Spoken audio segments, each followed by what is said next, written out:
عمر رضی اللہ تعالی عنہ قال قال رسول اللہ صلی اللہ علیہ وسلم لا تمنعوا نساءکم المساجد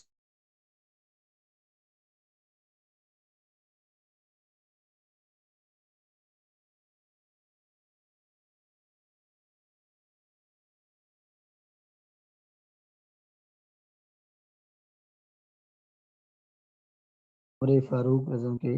بیٹے ہیں اور بڑے ہی متقی اور پارسا تھے۔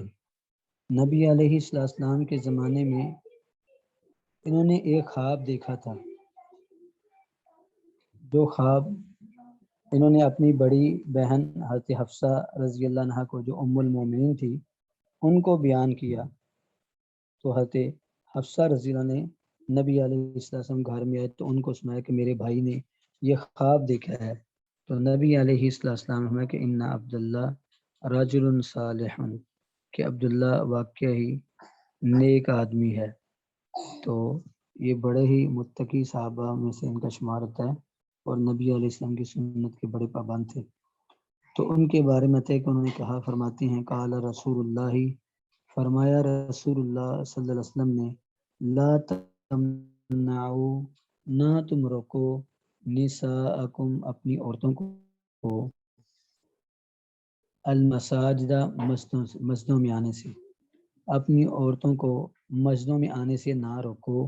وبیوتہن، اور ان کے گھر، خیر لہن، وہ بہتر ہیں ان کے لیے۔ تو یہاں عورت کا مسجد میں آنا، اس کا جواز ذکر کیا جا رہا ہے۔ عبداللہ بن عمر رضی اللہ عنہ فرماتے ہیں کہ رسول اللہ صلی اللہ علیہ وسلم نے فرمایا، نہ تم روکو اپنی عورتوں کو مسجدوں سے، اور ان کے گھر خیر لہن، ان کے لیے زیادہ بہتر ہیں۔ تو پہلی بات تو یہ ہے کہ نبی علیہ السلام کے زمانے میں کچھ لوگوں نے اپنی بیویوں کو مسجدوں میں آنے سے روکنے کی کوشش کی۔ آپ تک یہ بات پہنچی تو آپ نے فرمایا کہ عورتیں اگر خاوند سے، اپنے بھائی سے، باپ سے مسجد میں آنے کی اجازت مانگتی ہے اور مسجد میں جا کر نماز پڑھتی ہے، یا وہاں کوئی ترجمہ کلاس یا کوئی اس طرح کی زائد دینی فریضے میں شریک ہوتی ہے، تو خاندوں کو چاہیے، والدین کو یا بھائیوں کو چاہیے کہ ان کو روکے نہ۔ تو عورت مسجد میں نماز پڑھ سکتی ہے، اس کا نماز پڑھنا جائز ہے۔ نبی علیہ السلام کے زمانے میں آپ جب مسجد میں تشریف فرما ہوتے، آپ کے ایک جانب مرد بیٹھے ہوتے، دوسری طرف عورتیں بیٹھی ہوتی، اور پھر نبی علیہ السلام کے زمانے میں مسجد دو منزلہ نہیں تھی۔ آپ کی زمانے میں پہلے مردوں کی صفیں ہوتی تھی، پھر بچوں کی، اور سب سے آخر میں عورتوں کی صفیں ہوتی تھی۔ تو نبی علیہ السلام نے اگر عورتوں کو نماز پڑھنے سے نہیں روکا، تو اس طرح عورتوں کو مسجد میں نماز پڑھنے سے نہیں روکنا چاہیے۔ آگے فرمایا وَبُيُوتُهُنَّ خَيْرٌ لَهُنَّ، ان کے گھر بہتر ہیں ان کے لیے، زیادہ بہتر ہیں ان کے لیے۔ یہاں یہ بیان ہے کہ افضل اور مستحب یہ ہے کہ عورت اپنے گھر میں نماز پڑھے۔ ہاں مسجد میں جمعے کے لیے جاتی ہے، یا کوئی ترجمہ کلاس ہے، یا پھر کوئی عورتوں کا درس ہے، کسی زائد فائدے کے لیے جاتی ہے، تو پھر اس کا جانا بہتر ہے، وہاں جانا بہتر ہے۔ تو مسجدوں میں ایک تو روکنا نہیں چاہیے، دوسرا عورت کا گھروں میں نماز پڑھنا زیادہ بہتر ہے۔ اور ایک ہے کہ عورت کی سب سے بہترین نماز وہ ہے فی قعر بیتہا، جس میں جو گھر کی بالکل تہ میں ہو۔ قعر عربی زبان میں کہتے ہیں برتن کے پیندے کو، ہنڈیا کا جو نیچے پیندہ ہوتا ہے نا، اسی طرح گھر کا سب سے وہ حصہ جو سب سے اندر ہے، جہاں کسی کی بھی نظر نہیں جاتی، کوئی باہر سے کوئی غیر محرم نہیں دیکھتا، یا غیر محرم کی آواز بھی نہیں وہاں پہنچتی، تو ایسی جگہ میں عورت کا عبادت کرنا وہ سب سے زیادہ بہتر ہے۔ تو اس حدیث کو بیان کرنے والے حضرت عبداللہ بن عمر ہیں۔ حضرت عبداللہ بن عمر نے صحیح بخاری کی روایت ہے کہ انہوں نے یہ حدیث بیان کی، تو جو شاگرد بیٹھے ہوئے تھے ان میں ان کے بیٹے بلال بن عبداللہ بن عمر بھی موجود تھے، ان کے بیٹے بلال بھی موجود تھے۔ تو بلال ان کے بیٹے کہنے گے واللہ لنمنعہن، اللہ کی قسم ہم تو ضرور اپنی عورتوں کو روکیں گے مسجد میں جانے سے، حالات ٹھیک نہیں ہیں۔ تو اس لیے ہم ضرور روکیں گے۔ تو بخاری میں روایت ہے کہ حضرت عبداللہ بن عمر جو کہ بڑے متقی انسان تھے اور کبھی کسی کو گالی نہیں دی تھی، لیکن اپنے بیٹے عبداللہ کو اتنی بری گالی دی کہ سننے والے حیران رہ گئے، اور پھر ان سے کہا کہ میں تم سے کلام نہیں کروں گا، اور پھر جب تک زندہ رہے اپنے بیٹے بلال سے انہوں نے کلام نہیں کی، کیونکہ انہوں نے اللہ کے رسول کی حدیث کے سامنے اپنی بات کو ترجیح دی تھی، اور چونکہ صحابہ نبی علیہ السلام کی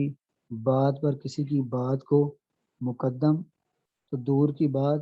یہ سننا بھی گوارا نہیں کرتے تھے کہ ہمارے سامنے کچھ شخص ایسی بات کہے جو رسول اللہ صلی اللہ علیہ وسلم کی بات پر اپنے آپ کو اپنی بات کو اپنے امام کی بات کو ترجیح دے۔ تو کہتے ہیں کہ حضرت عبداللہ بن عمر جب تک زندہ رہے اپنے بیٹے بلال سے بات نہیں کی۔ تو اگر کسی کو ناراض ہو کر چھوڑنا اسلام کے لیے ہو تو پھر وہ الحب فی اللہ والبغض فی اللہ کے زمرے میں آئے گا، پھر 3 دن سے زائد کیا ساری عمر بھی نہیں اس سے بات کریں گے تو پھر آپ گنہگار نہیں ہوں گے۔ لیکن اگر آپ اپنی ذاتیات کی بنا پر کسی کو سے قطع تعلقی کر رہے ہیں تو پھر اس میں آپ گنہگار ہوں گے، اور آپ کی نماز 3 دن کے بعد قبول نہیں ہوگی۔ تو یہ بھی اس سے پتہ چلتا ہے، اس سے ایک تو یہ پتہ چلا کہ عورتوں کو روکنا نہیں چاہیے، دوسرا یہ ہے کہ عورتوں کی فرضی نمازیں یا عبادت زیادہ بہتر گھروں میں ہے، اور اسی طرح ایسے انداز سے مسجدوں میں جانا جس سے عورتوں کے بناؤ سنگار جو اس کا اظہار ہو، یا عورتیں عید پہ جا رہی ہیں، جمعے کے لیے جا رہی ہیں، اور صرف یہ دکھانا کہ میں نیا سوٹ پہنا ہے یا میں نے سب سے زیادہ زیور پہنا ہوا ہے، یا مولوی صاحب کی بیگم کی پوری کوشش تھی کہ سب سے زیادہ نمایاں میں ہی لگوں، تو بہرحال اس طرح کی جو مقابلے بازیاں اگر یہ نیت ہوگی تو پھر جانے کا کوئی فائدہ نہیں ہوگا۔ اس لیے اگر مسجد میں عورتیں جائیں تو اس میں نیت کو خالص رکھنا چاہیے، اور خیر کے ارادے کے لیے کوئی جمعہ سننے کے لیے، جمعے کا خطبہ سننے کے لیے، یا کوئی درس و دروس ہے تو یہ درس و دروس دینی پروگرام سننے سے یہ انسانی فطرت ہے کہ انسان کے ایمان کی آبیاری ہوتی رہتی ہے اور ایمان تازہ رہتا ہے۔ تو اگر اس غرض سے اس فائدے سے عورت جائے تو کوئی حرج نہیں، اس میں کوئی قباحت نہیں، اگر نہ عورتوں کو بلا ضرورت گھر سے باہر نکلنا، اگر مسجدوں میں ان کا جانا جائز نہیں ہے تو 3 گھنٹے بازاروں میں شاپنگ کرنا یہ کیسے جائز ہو سکتا ہے؟ اس لیے عورت کا بہتر یہ ہے کہ اپنے گھروں میں رہے، اور باقی یہ ہے کہ دین کی غرض سے کسی مقصد کے تحت اگر گھر سے باہر جائیں تو کوئی حرج نہیں ہے۔ کوئی سوال ہو تو پوچھ سکتے ہیں۔